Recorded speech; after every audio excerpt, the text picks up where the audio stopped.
Hello friends, Thor Diecow back with you once again. It's this week on Blu-ray and DVD. We've got 4 titles to talk about, and we start with the crime thriller TripleNine and a star-studded cast. Cannot save this one from being a derivative mess. And you know, the opening is really reminiscent of that classic Michael Mann movie Heat, and the rest is as formulaic as it gets, but you've got Anthony Mackie, Woody Harrelson, Chiwetel Ejiofor, Aaron Paul, Norman Reedus, Casey Affleck, and Kate Winslet. Unfortunately, all this scenery chewing amounts to nothing really memorable at the end of the day. A bank robbery, just the tip of the iceberg, when 2 cops in Atlanta start suspecting members of their own team that they are involved. Now, not knowing who to trust and how deep the corruption goes, it follows Casey Affleck as time is ticking to uncover the truth. One of the big problems with this movie, too, is Kate Winslet, who plays the villain, and she's this sort of Eastern European mob boss, but the level of overacting and the cliched script that these actors, who are all awesome thespians, had to deal with in the film was at times laughable. Even though some of the action and the heists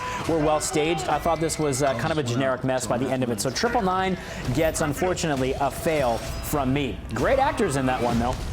If you need something to just sort of like coast with for an afternoon and you just want to check that out, that might be worth your time. Okay, now Pride and Prejudice and Zombies. This is one of the most bizarre mashups that I've heard in a long time. Jane Austen's classic tale of tangled relationships between lovers from different social classes in 19th century in England gets faced with a brand new challenge, an army of undead zombies. Now, this is based on the acclaimed book as well, you know, obviously using the Jane Austen source material, but these are based on sort of interesting new contemporary pop novels that look at the world of the undead coming together with Jane Austen's classic characters. Lily James, Sam Riley, Bella Heathcote, Jack Houston, and a scene-stealing Matt Smith in this one.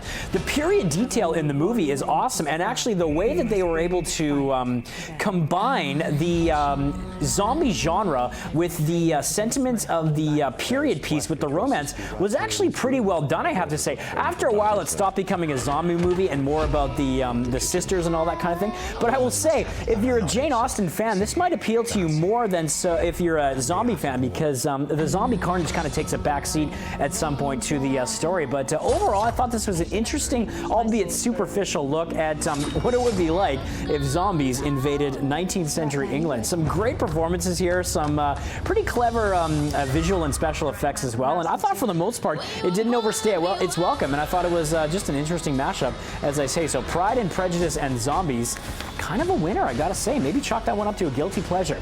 All right, this is another perhaps guilty pleasure for some. Gods of Egypt. Yes, Gerard Butler, Jeffrey Rush, and Nikolai Coster-Waldau. Wow.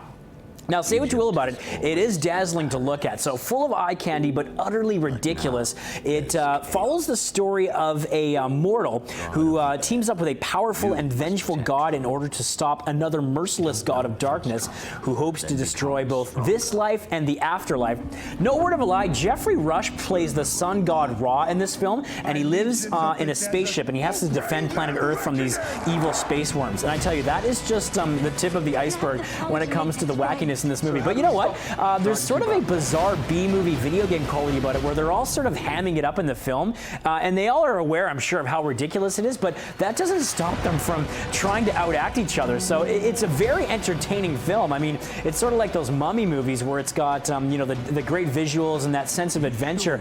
And I mean, there are some great sequences in the film with chase scenes, and the reliance on visual effects obviously is front and center, but it's just kind of a hoot, even though it is extremely silly, and Gerard Butler just continuing to take these bizarre roles. But there you go. Plenty to chew on there. And finally, guys, we'll leave you with Jane Got a Gun. This is an interesting one that is making its debut on Blu-ray, DVD, and video on demand, led by Natalie Portman, as well as Ewan McGregor and Joel Edgerton. Now, this centers around a woman who's built a new life with her husband after being tormented by a gang. Then she finds herself in the crosshairs of the gang once again when her husband stumbles home and he's basically bullet-riddled. So the vengeful crew is hot on her trail. She's got nowhere left to turn but her former fiancé to help defend her family against certain destruction. Meanwhile, she's haunted by old memories and has to meet the present. Her past, I should say, meets the present in a heart-stopping battle for survival. Definitely had its flaws in this movie, as you may recall. overall was plagued with some production issues with casting problems and problems with the director as well. They finally managed to get it made, and you know, it looks glorious, and the acting trio of Edgerton, Portman, and McGregor is definitely formidable. So it does have a couple of issues, but if you like the Western genre, don't miss this one because we don't see many great Westerns these days, and this one at least tried to tell an interesting story, especially given that it had a female perspective leading the way. There you go, guys. 4 up, 4 down. I'm Thor Dykow. Check me out on Twitter. Let me know what you thought of these titles or if you have any recommendations, and we will see you next week on breakfasttelevision.ca.